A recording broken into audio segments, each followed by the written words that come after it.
सर्वप्रथम तुम्हा सर्वांना श्री स्वामी समर्थ. इंद्रायणीच्या आजच्या भागात आपण पाहणार आहोत. इथे मंदिरात इंदू सासूबाईंसाठी प्रार्थना करत असते की त्यांना आनंदी आणि दीर्घायुषी ठेव. त्या रागवतात थोड्याशा माझ्यावर, पण चालतं. आपल्या माणसांवर ओरडणार नाही तर कोणावर ओरडणार.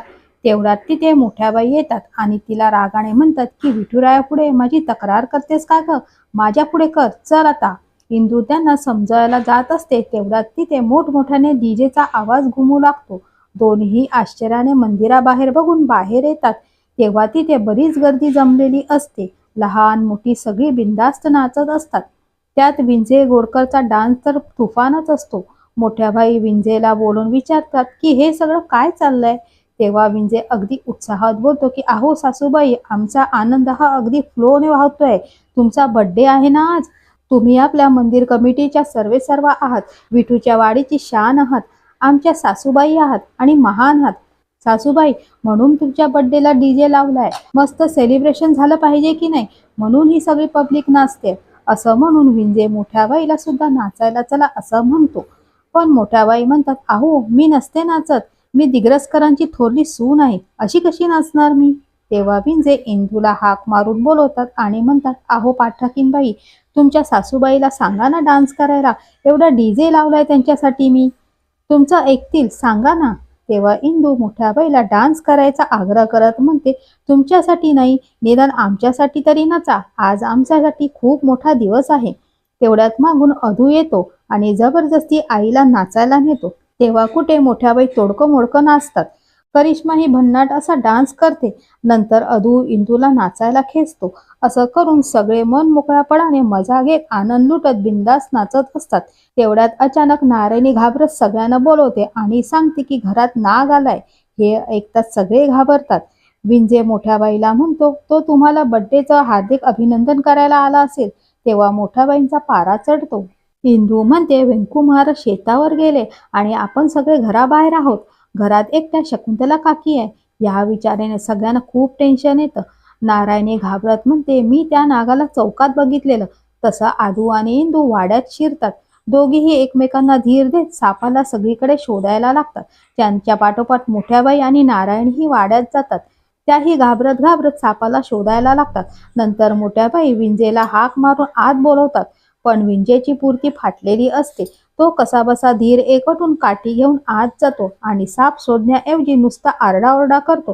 तेवढ्यात इंदू कानावर हात ठेवते. तसं तिच्या लक्षात गोविंद महाराजांचे शब्द आठवतात की तो रक्षक आहे, विध्वंसक नाही. आपल्या दिग्रसकरांच्या एस्टेटीचा ह्या पहारेकराला रक्षक धर्म नीट कळतो. या घराच्या रक्षणाची जबाबदारी जशी त्याची आहे तशी तुझीही आहे, हे त्याला कळतं. इंदू हे सगळं आठवत विचार करते की स्वप्नात दिसला होता तसा राखणदार असेल का तो. तेवढ्यात ती सापाला बघायला किचनमध्ये येते आणि तिचं लक्ष देवाराकडे जातं आणि बघते तर काय, तो साप देवाराच्या खालीच बसलेला असतो. इंदू सुद्धा त्याला बघून खूप घाबरलेली असते. पण कशीबशी हिंमत एकवटून ती पुढे जाते आणि हात जोडून प्रार्थना करत म्हणते, नागराजा, तुमचं अस्तित्व ह्या वास्तूला सुरक्षित ठेवतं. देव तुला संरक्षणाची जाणीव करून देतो. तुमचं रक्षण असंच अखंड राहो. मी तुम्हाला विनंती करते, तुम्ही तुमच्या घरी परत जा आणि तुमचा आशीर्वाद रूपी कवच या घरावर कायम असू दे. आणि चमत्कार होतो. तो साप इंदूच्या प्रार्थनेचा मान ठेवून घरातून निघून जातो. हे बघून इंदूला खूप आनंद होतो. नंतर सगळे जेवायला बसलेले असतात. इंदूने आज मोठ्याबाईंच्या वाढदिवसानिमित्त सागर संगीत जेवण केलेलं असतं. पण मोठ्याबाईंना तिचं कौतुक झालेलं आवडत नसतं. व्यंकट महाराज मोठ्याबाईंना वाढदिवसाच्या हार्दिक शुभेच्छा देतात. तेव्हा मोठ्याबाई त्यांचे आभार मानते. शकुंतला इंदूच्या जेवणाचं खूप कौतुक करते आणि मोठ्याबाईंना म्हणते, आपण खूप नशीबवान आहोत. आपल्याला इंदूसारखी सुगरण सून मिळालीये. तेव्हा मोठ्याबाई म्हणतात, खरंय, पण ते तुझ्या अंगी पण लागलं पाहिजे ना. तेव्हा विंजे कुचकटपणे म्हणतो, चुलत सासूबाई, आमचं अनुमोदन आहे तुम्हाला, पण तुम्ही तिन्ही ठिकाणी हेच का गोंगत असतात हेच कळत नाही. तेवढ्यात अधू इंदूला डोळा मारतो. हे नारायणी बघते आणि अधूला म्हणते, तुझं जेवण झालं ना की इथून सरळ बाहेर निघायचं बरं का. इंदूलाही ते बसून डिस्टर्ब करू नकोस. अधू इंदूच्या जेवणाचं कौतुक करत म्हणतो, इंदूच्या हाताला आता शकू काकूच्या हाताची चव येते. तेव्हा शकुंतला म्हणते, इंदू, आजचा केक फार छान झाला होता बरं का. हे ऐकताच मोठ्याबाईचा घास अडकतो. विंजेही मोठ्या बाईंकडे बघायला लागतो आणि विचार करतो की सकाळचा काढलेला केक हा इंदूने बनवलेला होता. मोठ्या बाई अदूला विचारतात की तू तर म्हणाला होता की तो केक तू बाहेरून विकत आणला होता म्हणून. तेवढ्यात अदू बोलण्याच्या नादात बोलून जातो की बाहेरून कशाला, इंदूनेच घरी केला होता तो केक. हे खरं ऐकताच मोठ्या बाई प्रचंड रागवतात. करिश्माला आई ती आग लावायची संधी मिळते. ती आगीत तेल ओतत म्हणते बाहेर मिळतो तसा अगदी सेम टू सेम केक इंदेने घरीच केलाय बरं का मोठ्या बाई. तेव्हा मोठ्या बाई अदूला म्हणतात लग्न झाल्यानंतर लईच खोटं बोलायला लागलाय तू. वाढदिवसा दिवशी आईला चांगलंच गिफ्ट दिलंस हा. आई रागवली हे बघताच अदूला खूप वाईट वाटतं. पण ऐकणार ती मोठ्या बाई कसल्या, त्या न जेवताच निघून जातात. सगळ्यांना खूप वाईट वाटतं. इथे मोठ्या बाई इंदूच्या नावाने खडे फोडत असतात आणि तिचा बंदोबस्त करण्याचा विचार करत असते. तेवढ्यात अदू येतो. पहिलं तर मोठ्याबाई दार उघडत नाही, पण अदूच्या खूप वेळा सांगितल्यानंतर मोठ्याबाई दार उघडतात. त्या अदूवर खूप चिडलेल्या असतात. तेव्हा अदू म्हणतो आई मी खरं सांगतो पण तू चिडू नको. मोठ्या बाई त्याला म्हणतात तुझ्या बायकोचं खोटं बोलण्याचं गुण बरोबर उचललाय तू. तेव्हा अदू म्हणतो आई इंदू कधीच खोटं बोलत नाही. त्याचा कॉन्फिडन्स बघून मोठ्या बाई त्याला म्हणतात बापरे बायकोची एवढी तरफदारी. अदू म्हणतो अगं आई तू तिच्यावर एवढी का खार खाऊन असतेस ग. मोठ्या बाई म्हणतात ही पोरगी मला आधीही आवडली नव्हती आणि यापुढेही आवडणार नाही. अदू म्हणतो अगं पण ती तुझ्यासाठी एवढी धडपड करते तरी पण. मोठ्या बाई म्हणतात ते सगळं सोड आणि मला सांग तू माझ्याशी खोटं का बोललास. अदू बोलतो जर मी खरं बोललो असतो तर तू केक खाल्लाच नसता आणि इंदूला पण वाईट वाटलं असतं. मोठ्या बाई चिडत म्हणतात बायकोची एवढी काळजी आणि आईला काय वाटेल ह्याचा काही तुला फरकच पडत नाही.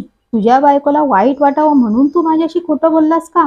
तू खरं बोलला असता तर मी केक खाल्ला सुद्धाही असता. अदू म्हणतो मला असं वाटत नाही. तेव्हा मोठ्या बाई म्हणतात असं, आता मी काय करणार किंवा काय नाही करणार हे तू ठरवणार का. एवढं मोठं झालंय का माझं बाळ. खोटं बोलून केक खायला घातलंस त्याचा पश्चाताप तर नाहीच, वर माझ्यासमोर तिची बाजू घेतोय. अदू इंदू बद्दल आईचं मत बदलण्याचा खूप प्रयत्न करतो, पण मोठ्याबाई काहीच ऐकून घेत नाही आणि आदूला जायला सांगतात. तसा विचारा आदू निघून जातो आणि जाता जाता मनात बोलतो आई आज इंदूचा तू द्वेष करते, पण एक दिवस नक्की येईल जेव्हा तू इंदूचं भरभरून कौतुक करशील. इथे रात्री इंदूला पुन्हा स्वप्नात गोविंद महाराज दिसतात. ते तिला म्हणतात दिग्रसकरांचे साक्षात लक्ष्मी, तू फक्त या घराची सून नाहीस, या घराची रक्षण करती आहेस, या घराची खरी वारसदार आहे आणि हे तू तुझ्या कर्तृत्वानं सिद्ध केलंय. खरं सांगतो माझ्या पूर्वजांची पुण्याई मोठी म्हणून तू सून म्हणून या घरात माप ओलांडलाय. आज तू जे काही केलंस ते पुण्याईचाही मान वाढवणारं आहे. तू या घराच्या रक्षणकर्त्याचं रक्षण केलंस. आता मला या घराची काळजी नाही, पण तू निश्चिंत राहू नकोस, संकट येईल, सतर्क राहा. तेवढ्यात इंदू स्वप्नातून जागी होते. गोविंद महाराजांना स्वप्नात बघून इंदूला खूप आनंद होतो. ती मनात म्हणते त्यांचा आशीर्वाद माझ्या पाठीशी आहे. दुसऱ्या दिवशी सकाळी इंदू अदूची मस्करी करत धनी धनी म्हणून त्याला चहा पिण्याचा आग्रह करते. तेव्हा अदू तिला म्हणतो आपण एकाच कपातून चहा पिऊया, त्याने प्रेम वाढतं. तेव्हा इंदू आणि अदू एक एक घोट घेत चहा पित असतात. नंतर इंदू अदूला भानावर आणत म्हणते अदू आपण ही नाटकं करत बसलो ना की चहा थंड होईल, पी पटापट. असं म्हणतात दोघांनाही हसू येतं. नंतर इंदू अदूला घरात नाग आलेला तो कोण होता, तो परत कसा गेला हे सगळं सांगते. इंदूची डेअरिंग बघून आदूला धक्काच बसतो. इंदू म्हणते तो आपल्या घराचा राखणदार होता. ही गोष्ट मला गोविंद महाराजांनी स्वप्नात येऊन सांगितली. गोविंद महाराजांचे शब्द ऐकून अदूला खूप आनंद होतो. तो म्हणते इंदू आजोबांनी दृष्टांत दिलाय तुला, ही खूप मोठी गोष्ट आहे. त्यांचा आशीर्वाद आहे तुझ्यावर आणि त्यांना सुद्धा हेच हवं होतं की तू दिग्रसकरांची सून व्हावीस म्हणून, आणि म्हणून तर आपलं लग्न झालंय. तू खूप पुण्यवान आहेस. आता सगळं कसं चांगलंच होणार बघ. असं म्हणून तो इंदूला जवळ घेतो. इंदू मनात बोलते अदू चांगलं तर होईलच, पण त्याआधी मोठ्या संकटाला सामोरं जावं लागणार आहे. सतर्क राहायला सांगितलंय गोविंद महाराजांनी.